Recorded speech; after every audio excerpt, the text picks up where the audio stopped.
उमेश आहेत आपल्यासोबत हायकोर्टाच्या बाहेरनं त्यांच्याकडनं अपडेट जाणून घेऊया. उमेश, निकाल पत्राचं वाचन सध्या सुरू असल्याचं समजतंय. नेमका आणखी किती वेळ लागू शकतो अंतिम निकाल जो आहे तो समोर यायला? काय नेमकी त्याबद्दलची अपडेट मिळते? अजिंक्य, जसं तू म्हणालास की माणिकराव कोकाटे हे लोकप्रतिनिधी आहेत, त्याच्यामुळे हा जो निर्णय येईल तो समाजासमोर एक उदाहरण म्हणूनच यापुढे पण पाहिला जाईल. त्याच्यामुळे ह्या सगळ्या बाबतीत जे आहे ते कोर्ट व्यवस्थितपणे आणि अगदी सविस्तरपणे या सगळ्या निकालाचं वाचन जे आहे ते न्यायाधीशांकडून सुरू आहे. दोन्हीकडच्या बाजू ऐकल्यानंतर आता ह्या निकालाचं वाचन सुरू झालेलं आहे. दोन न्यायालयाने म्हणजे सत्र न्यायालय असेल, जिल्हा न्यायालय असेल, यांनी शिक्षा जी आहे ती तशीच ठेवलेली आहे. त्याच्यामुळे अधिकतर जे कायदे तज्ज्ञ आहेत यांच्याशी या सगळ्या संदर्भात जेव्हा चर्चा करत होतो किंवा याबाबतच्या माहिती एक प्रतिनिधी म्हणून आम्ही गोळा करत होतो, त्यावेळेस सत्र न्यायालय आणि जिल्हा न्यायालय जो निकाल दिलेला आहे तो कायम ठेवला जाईल अशा प्रकारची भीती जी इतर सर्व जे न्यायपंडित आहेत किंवा याबाबतची ज्यांना माहिती आहे त्यांच्याकडनं सांगितलं जात होतं. त्याच्यामुळे या निकालामुळे माणिकराव कोकाटे यांच्या पूर्ण म्हणजे आमदारकी असेल किंवा त्यांचं मंत्रिपद असेल हे धोक्यात येण्याची दाट शक्यता आहे. जर ह्या निकालात ते म्हणजे उच्च न्यायालयाने समजा त्यांना दोषी धरलं तर हे त्यांना मंत्रिपद आणि त्यांची आमदारकी ही सोडावीच लागणार आहे आणि त्यांचा हा मोठा फटका, राजकीय मोठा फटका बसणार आहे. त्याच्यामुळे या निकालाचं वाचन सध्या सुरू आहे. नेमकं अजून या सगळ्या संदर्भात स्पष्ट जे आहे ते अजूनही न्यायालयाकडून किंवा न्यायमूर्तींकडून आलेलं नाहीये. या निकालाच्या वाचनामध्ये नेमकं काय येते, त्यांना दोषी धरलं जातंय का, जर दोषी धरले जातील तर पुढची प्रोसेस काय असणार आहे, तातडीने त्यांना अटक केली जाणार का, तातडीने अटक जर केली गेली नाही तर त्यांच्यावर उपचार नेमके काय सुरू आहेत, उपचाराच्या सगळ्या संदर्भातल्या काय बाजू आहेत हे देखील समोर आणणं महत्त्वाचं असणार आहे. त्याच्यामुळे निकाल वाचनापर्यंत थोडासा आपल्या सगळ्यांना धीर धरावा लागेल की न्यायमूर्ती नेमका निकाल वाचन केल्यानंतर कोणता निर्णय देत आहे. ठीक आहे उमेश, असेच आमच्या सोबत राहा.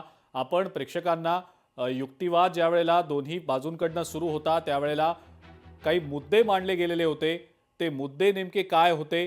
कोकाटेंच्या वकिलांनी ज्या वेळेला युक्तिवाद कोर्टात केला होता त्यावेळेला त्यांनी म्हटलं होतं की सत्र न्यायालयानं फसवणुकीची व्याख्या समजून न घेता निकाल दिला. ही फसवणूक नव्हतीच असा युक्तिवाद कोकाटेंच्या वकिलांनी केला. बनावट कागदपत्र तयार करून फसवणूक केल्याचं म्हणणं हे चुकीचं असल्याचं देखील कोकाटेंच्या वकिलांनी युक्तिवाद करत म्हटलं.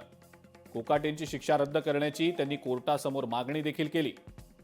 तर राहुल गांधींच्या प्रकरणाचा दाखला सुद्धा कोर्टासमोर यावेळेला दिला गेला. कोकाटेंनी घेतलेल्या सदनिका आर्थिक दुर्बल घटकांसाठी होत्या. 1989 मध्ये या घरासाठी केलेल्या अर्जाची प्रत देखील त्यांच्या वकिलांनी कोर्टात सादर केली. मात्र त्यावेळेला अर्ज करताना सप्टेंबर 88 ते 89 या एका वर्षाचा उत्पन्नाचा दाखला देणं आवश्यक होतं. त्या काळात कोकाटेंचं दरमहा उत्पन्न हे 2500 रुपये इतकं होतं. म्हणजेच कोकाटेंचं वार्षिक उत्पन्न हे 30,000पेक्षा कमी होतं आणि त्यामुळं ते हे या सदनिकेसाठी अर्ज करायला पात्र होते असा दावा त्यांच्या वकिलांकडून करण्यात आलाय. मात्र हे सगळं ऐकल्यानंतर सरकारी वकील युक्तिवाद करताना काहीसे गोंधळात पडल्याचं पाहायला मिळालं. सोमवार किंवा मंगळवारपर्यंत कोकाटेंना तात्पुरता दिलासा द्यावा अशी मागणी कोकाटे यांच्या वकिलांकडून कोर्टासमोर करण्यात आली. मात्र वकिलांचा युक्तिवाद ऐकून कोर्ट आजच आपला निकाल सुनावणार आहे आणि हा निकाल कोणत्याही क्षणी आता येण्याची शक्यता आहे.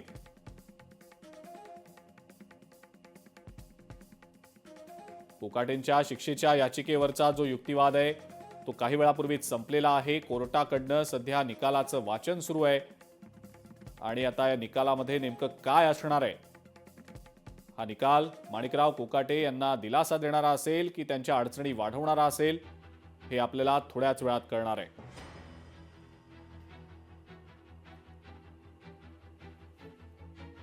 अत्यंत महत्त्वाचा हा दिवस, महत्त्वाची ही सुनावणी माणिकराव कोकाटेंसाठी.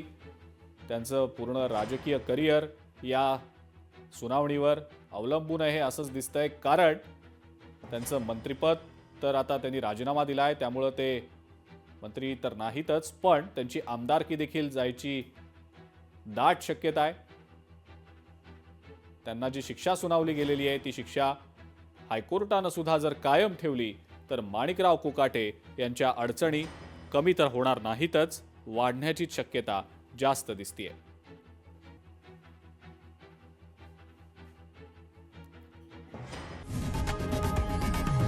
लोकशाही मराठी ऐका, पहा, जागरूक रहा.